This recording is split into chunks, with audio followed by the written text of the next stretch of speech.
Muhammad Aidil Akbar, tersangka pencurian uang tunai milik warga yang sekaligus bekas majikannya, dibawa polisi ke Polrestabes Palembang setelah ditangkap unit pidana umum Polrestabes Palembang. Identitas tersangka diketahui setelah polisi melakukan olah TKP dan keterangan korban. Dari tersangka, polisi menyita sisa uang hasil curian sebesar 41 juta rupiah. Polisi menerangkan, tersangka mencuri uang korban dengan mengambil kunci cadangan di atas meja kasir.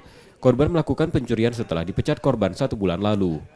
Lakukan penggerebekan di rumah pelaku dan di situ kita dapatkan barang bukti uang dari 200 juta itu tinggal 41 juta. Sisanya dibuat apa, Bang?